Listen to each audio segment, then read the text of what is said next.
Hi everyone, my name is Aubrey May Lagman and my topic is all about a word of ideas. So when you say a word of ideas, it is refers to the broad range of thoughts, concept, and perspective that shape how people understand and interpret life, society, and the world. So I have six examples of a word of ideas. So the first one is sharing knowledge across culture. So when you say sharing knowledge across culture, this is a it is people around the world exchange belief, tradition, and ways of living. People exchange traditional and beliefs across culture, fostering mutual respect, understanding, and enriching social perspective. So that influence daily life and worldwide. So for example, the celebration of international festival like Chinese New Year, in diverse countries spread Chinese cultural beliefs, traditional and ways of living globally. So that is the example of sharing knowledge across culture. So number two is worldwide scientific collaboration. So scientific collaboration. Scientists from different countries work together to solve global problems such as climate change and disease prevention. So, scientific collaboration worldwide to solve pressing issues like disease prevention and climate change, acceleration, innovation through shared expertise and diverse scientific perspective. For example, the Global Scientific Partnership in Vaccine Development COVID-19 involved researchers from multiple countries sharing data and resources. So number three is global education and online learning. So students can learn from teachers, universities, and experts anywhere in the world through online courses and digital libraries. So when you say global education and online learning, technology allows students anywhere to access knowledge, degrees, and skill remotely, expanding educational opportunities beyond physical and geographical limits. For example, platforms like Coursera and edX offer online courses from universities such as Harvard and Stanford, accessible to students worldwide. So number four is international art, music, and literature. So different artistic style like K-pop, anime, movies. So for example, the global popularity of South Korea K-pop music and Japanese anime illustrates how artistic style cross-border and influence global pop culture.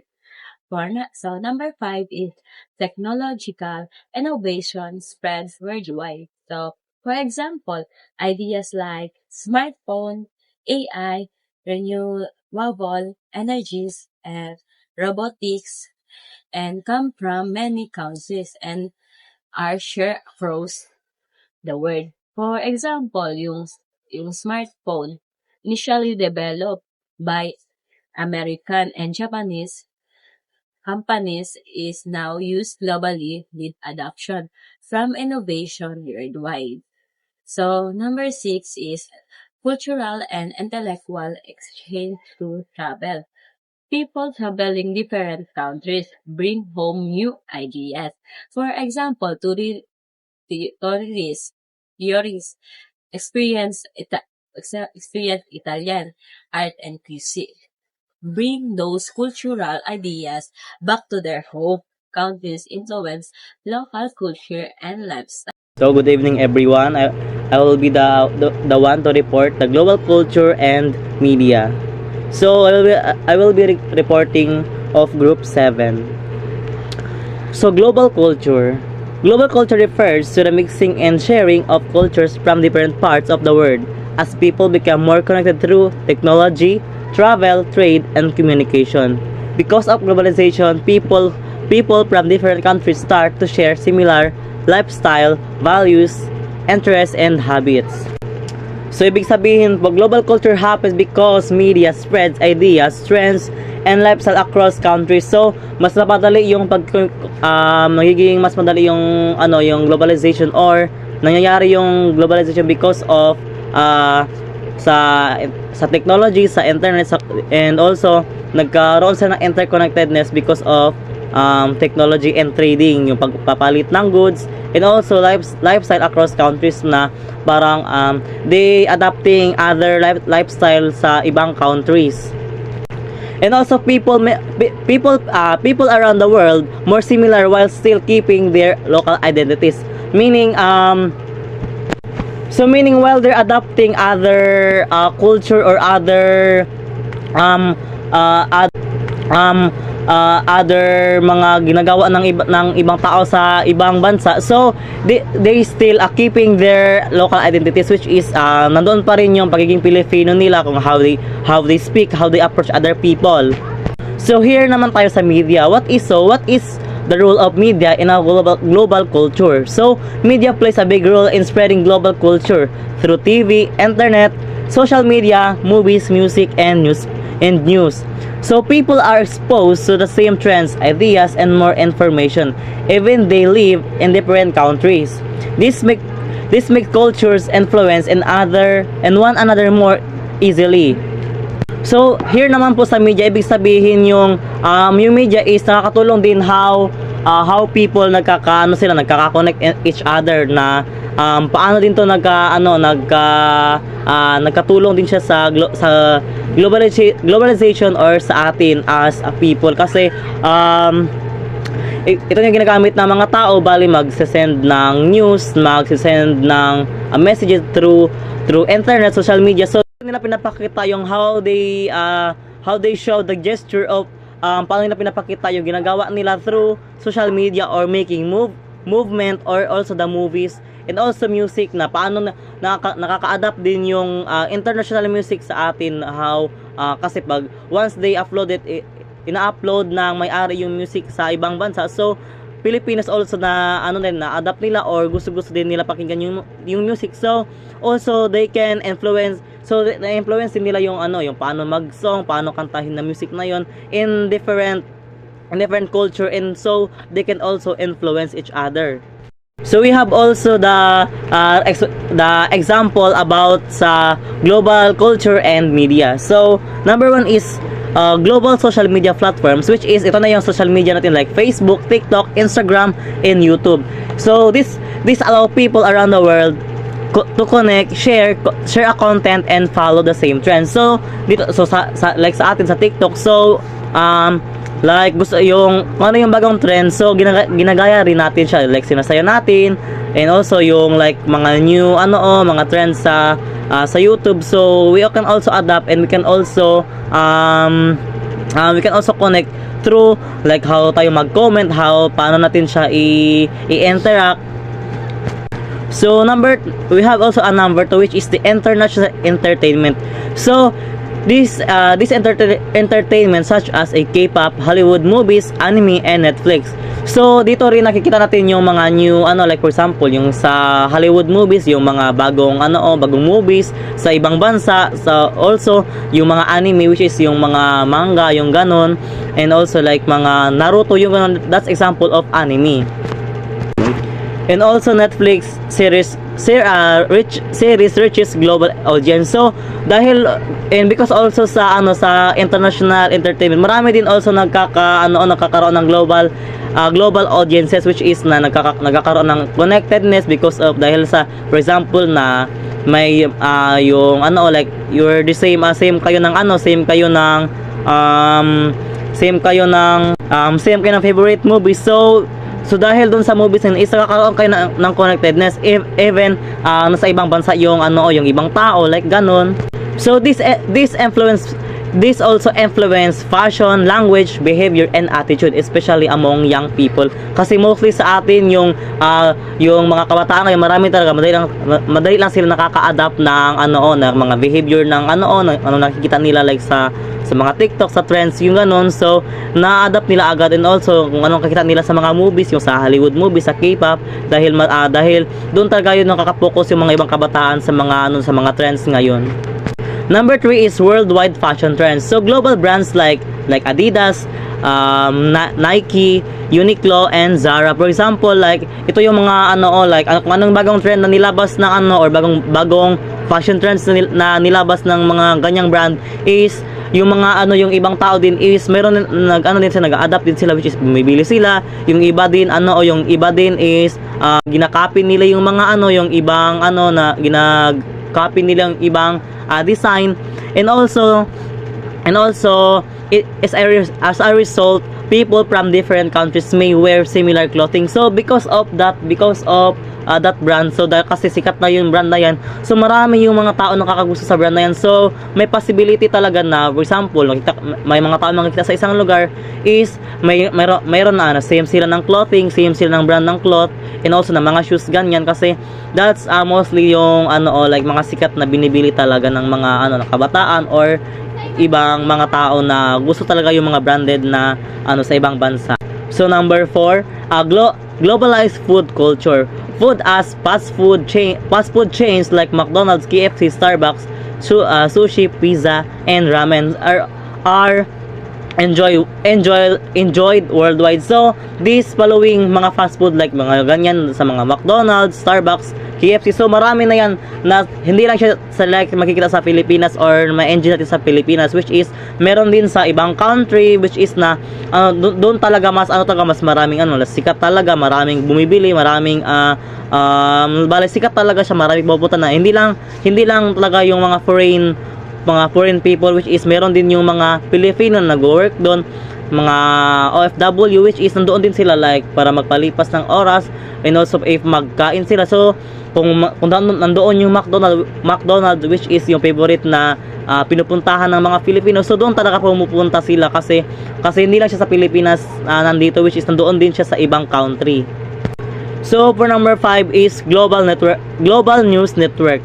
International news outlets such as BBC, CNN, and Al Jazeera provide updates about world events. So these following mga channel, or which is following outlets ng mga news, kasi napapanood natin dito siya in the for example sa mga cable, and also sa mga pili lang siya ng mga na mga channel, or sa mga HD na boxes, mga flat box na ginagamitan ng ng internet, or binabayaran talaga siya by monthly para makakita tayo ng news na ganito, which is this following international news is hindi siya talaga sa Pilipinas, which international means in other country, and also they can also nakikita sa Pilipinas and other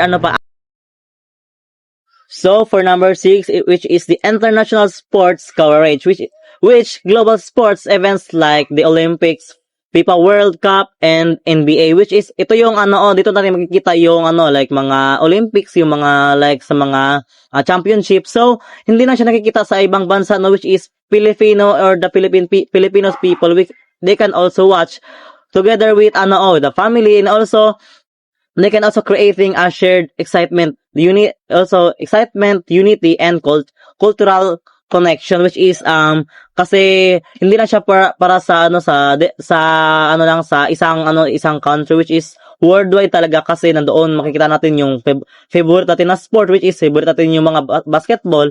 So if want natin magtingin ng mga like mga championship, so and also sa hindi lang pang Filipino talaga na basketball, which is the worldwide. So this following international sport coverage is tumutulong din sa atin paano tayo magka-connect each other, kasi once we can familiarize their culture, how sila mag-share ng kanilang ideas, how they can share And excitement paano sila mag-interact, paano sila maglaro, yung ganon. And also paano nila ipinapakita talaga na hindi lang talaga for their country, which is for the international country. And also for the cultural connection, which is friendly cultural, kasi po hindi lang siya parang sa kanila lang talaga na culture, which is lahat talaga na lahat ng parang gusto mo talaga ng ganitong sport, which is nandoon talaga. And also kung gusto mo talaga ng ibang worldwide news or worldwide na video for this sport, so nandoon talaga na pinapakita talaga nila na hindi ka talaga mawawala ng gana, which is kasi nandoon lang talaga naka-flash, or nandoon talaga pinapakita na nila mismo, like sa TV or sa cable. Thank you. So good day everyone, my name is Daniel D. Calandria from BTV TED Automotive 2E. So I'm from Group 7 with Lagmay and Arila. So my topic for today is about globalization of a region. So ano ba tong globalization of a region? So this process in which a specific place such as a country, province, and also a community becomes more connected into the world. So paano kaya natin mai-connect itong places na to sa mundo? So, very important key na para ma-connect tayo sa mundo or sa economies natin, sa economic, is yung communication. So, through communication, we build a good relation. We build tradings. We build a massive online connection. So, here my example. For example, is Cebu. So, Cebu becoming a global tourism destination. So, how? So, some foreign tourists come and visit our country and this city of Cebu. So, bakit nga ba? So, the first one is yung mga dagat, the beaches. And also, meron din tayong festivals dito sa Cebu. Yun. And so, bringing foreign businesses, hotels, and global culture exchange. So, paano ba nag-exchange? Paano ba tayo nagkakaroon ng global cultural exchange? So, dito pumapasok yung mga products natin or culture nating mga Pilipino and culture ng mga foreigner or mga foreign. So, the next one is Japan exporting technology worldwide. So, alam naman natin na Japan is a very advanced and high-tech country sa mga technologies. So, just like Toyota, Sony, Toyota, Nintendo, Japan shares its innovation globally. So, bakit nga ba sinishare ng Japan itong mga companies nila globally? It because their economic grow. Kaya nila ine-export itong mga technologies nila is to grow their economy. So just like us, no. So they export their companies here in the Philippines. So meron tayong Toyota. So this company, Toyota, help us also grow our economy. Grow our country, grow our entrepreneurs, grow our people with those technologies, with those products na pinoproduce ng Toyota, ng Sony, ng Nintendo. Nintendo sa gaming side. And also Sony, I think Sony is a technology, I guess. Yeah. So the next one is Boracay. Boracay connecting to the world through tourism and media. So dito naman sa Boracay, same lang siya, medyo similar sila ng Cebu. Why? Because Boracay and Cebu has a beautiful, very beautiful tourism. Very beautiful beaches, place. And dito sa Boracay naman is a very common spot dito sa Pilipinas. Dito madami pumupuntang mga foreign, dito nagkakaroon ng international tourism visit, just like in Cebu. So, visitors from different countries travel to Boracay, promoting cultural blending, global business, and international investment. So, visitors, isipin natin, yung Boracay is a beach resort. So, paano nagkakaroon ng promoting cultural blending, global business, and international investment? So, dito muna tayo sa promoting cultural blending. So, when we say cultural blending, ito yung paghalo-halo ng iba't ibang culture ng tao sa isang lugar or sa isang community. So, just like dun sa Boracay, hindi naman siya exclusive lang for Pinoy or for Filipino people. Paano din tayo mag-grow if gagawin nating exclusive ito Filipino people lang, diba? So that's why visitors from other countries, from different countries, visit our place for what? To promote their culture, kung ano sila. Siyempre nagagaya natin kung paano yung pananamit, paano yung pananalita, and kung paano yung pamumuhay nila. Then, dito naman tayo sa global business. So, pag sinabi natin kasing global business, pwede siya worldwide, pwede siyang countries to countries, pwede siya sa countries, and globally talaga. So, dito tayo sa international investment. So, some foreign come and visit Boracay, not just to enjoy, they invest too.